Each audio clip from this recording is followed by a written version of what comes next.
Hey guys, long time no chat. I am back and I am here with my Core Power Protein. I do enjoy these a lot. I just did a workout and I'm trying to refuel. So let's see what's been going on since the last time I made a video. I have gained some weight, back up to 220. So when I stepped on the scale and saw that, I kind of freaked out, as you know I should, because I'm trying to get down, not keep going back up. So I decided, okay, that scared me. Time to change, time to really focus on this and really do something about this. So yesterday and today, it's only been a day and a half, I really started counting calories again. MyFitnessPal. You know, I keep thinking about doing these crazy diets and doing keto and doing this and that, and but for me, I've said from the beginning, I want to lose weight and keep it off. I don't want to just lose a bunch of weight really fast and then go off of it, because I know myself, I don't stick to things very well. So if it's something that I know I can stick to for a short amount of time but not a long amount of time, there's no point in me even doing it.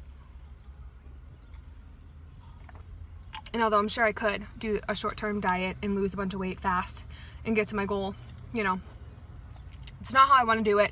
I just know. I know it's going to be good short-term, not good for the long-term, because I'm going to gain it back. So, with that being said, FitnessPal, calorie counting right now is the easiest thing for me to do. I can eat what I want within reason, but I stick to a certain amount of calories a day. So, right now, I think they have me at like 1370 a day or something like that. So I haven't been training as much. I was training for about 4 times a week and doing Zumba like once a week. But my mom got sick, and she's been in and out of the hospital for the past week and a half. So before that, both of my trainers were unavailable for like a week and a half. Oh, you fell. Both my trainers were unavailable for like a week and a half. One was away, one got fired from her gym, and so on and so forth. So for the past like 3 weeks or so, I've only worked out and trained a few times. The good thing is that last time I trained with my trainer, he said that my arms are getting a lot stronger. He was like, you're getting so much stronger and you're lifting really strong weights. And so that's good, because I kind of felt like after I hadn't worked out in like 10 days that all my progress was lost. So let's see, my clothes are getting a little tight. I recently been just going through, I'm back up to like a size 18, 16 I can squeeze on, but it's not comfortable at all. Even 18s are getting a little bit tight. So I've taken all my 16s and all my clothes that are too small for me, and I've packed them away in a box, and I figure if I do that and they're out of my room and out of my way, then, you know, Murphy's Law, I will end up, God, my face looks really chubby right now. Maybe it's the angle. No, I'm just chubby. Okay. One of the good thing is, this girl at the gym that I train with, she was like, Lauren, you look like you've really lost weight. And I was like, thank you, I've gained weight, but thank you anyway. But it's okay. I've caught it, hopefully, and I'm stopping it. You know, this is all part of life. You go up, you go down. As far as the lap band, so May 5th was my 4-year band anniversary. So I've had the band for 4 years. No major problems. I've gotten stuck maybe like 20, 30 times altogether. I've only thrown up once or twice, maybe 3 times, probably not. I still chew papaya enzyme.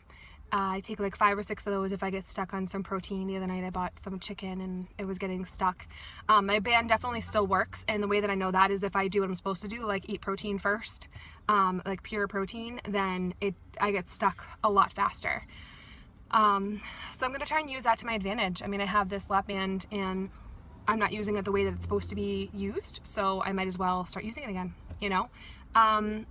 As I've said, the 100 pounds I've lost has really, the novelty's worn off.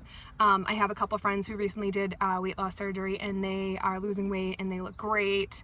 They didn't do the lap band, so granted, you know, they're losing weight faster than I probably did, but watching them is like really exciting. It's exciting, and then of course, you know, at the same time, I'm just kind of like, oh, I remember that, like, why can't I be that right now? But I can be that because I can always start over and kind of refresh myself. But losing 100 pounds has lost its novelty. It's not like exciting anymore. You know, I mean, as with anything that's new is exciting, and, you know, people talk about it, and you think about it a lot and all that, but after 4 years, you know, it's not as exciting anymore. So I need to do something else that's exciting, like lose some more weight. It's June 6th today, so I really would like to lose 5 pounds by July. I mean, starting from the 220 that I started at a couple days ago. That's like my first goal. Let's make that my first goal. Okay, 5 pounds by July. So I'm gonna do that. I would love to lose 10 pounds by like the end of July. And I've noticed, I know I've talked about this a million times before, that food is such an addiction for me and such a trigger for me. And I really have a hard time resisting food when it's put in front of my face. I can be talked into it so easily. Yesterday was the first time in a long time my coworker was like, do you want some lasagna? I brought some in. I'm like, yeah, sure. And then I was like, you know what? Actually, I better not. Granted, I didn't go back in the kitchen and like look at it, but I knew it was there. I knew I could just, it was like on the counter at work. I could just go heat it up and do that. But I decided against it, and I had made some better choices. So last night for dinner, I bought a rotisserie chicken. My daughter and I had that, and she's, you know, getting into like eating healthy a little bit and eating salad. So we got salad, and I let her pick out what was on her salad, and I picked out what was on mine. And, you know, I want to kind of use that as like a challenge. The interesting thing is, I've never discussed like me trying to lose weight with my daughter. I always say when I go to the gym and when I go to training in Zumba that I'm trying to get healthy. But I've never said like, oh, mama wants to lose her fat belly or anything like that. And it's interesting because the other day she said to me, she's 5, and the other day she said to me, Mama, I wish I had a big belly. I want like a big fat belly. And I've never like, you know, and she said it in a good way, like she genuinely wanted like a big belly. And it's so funny how just we're programmed to think that that's such a bad thing, and it's this horrible thing to have in this society, and especially as a woman. And so it's interesting to me. So I'm like, I want to talk to her about like losing weight and all that, but at the same time, you know, like she asked, like, why do you go to the gym all the time? And I'm like, to be healthy. So, you know, I don't know. I guess I don't really need to bring up the losing weight part.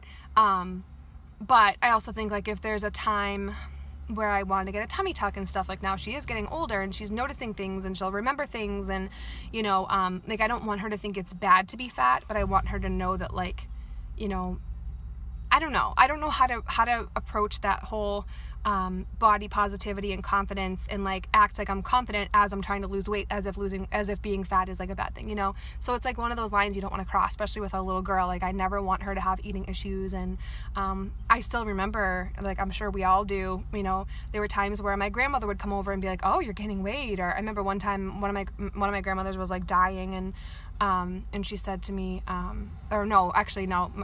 she told me I looked great. And my grandfather, like hours before, was like, oh, you're gaining weight, you're getting chubby, or something like that. And I remember like it just the horrible way that it felt. And I just don't want my daughter to ever feel that. She's skinny anyway. She's like underweight. So it's hard to try and find that balance of like, I want her to eat healthy and I want her to know that I'm trying to be healthy, but I don't want her to think being fat is a bad thing, you know, but I also don't want her to be fat. The joys of having a child. So that's where I'm at. You know, it's been a rough couple weeks. I mean, life happens, but that 220 number really scared me, and all of like just the way that I've been eating, and I've been feeling sluggish and not being able to work out. Like today, my workout was so hard because I haven't done it in so long. And last week when I went, it was so hard because it's like, again, when you're not working out constantly, I remember my body was like craving it. That first week my trainer went away after being used to training 4 to 5 days a week. I was just kind of like, my body was like dying to work out and just craving it. And you know, now over the past couple weeks, it's kind of lost that. So I want to get back to that point. But it's hard. It's hard having a child and nobody to watch her. And I've had to bring her a few times to sessions with me, which, you know, I mean, it's okay, but it's just like I can't concentrate obviously as well. So I don't know. I need to figure something out, either being able to go in like the mornings. God, I look so pretty. either go in the mornings or something. I don't know. I've got to figure it out, because that 220 number, no, can't happen. So wish me luck. I want to stay on this like lifestyle of MyFitnessPal, and we'll see what happens, and I will update soon.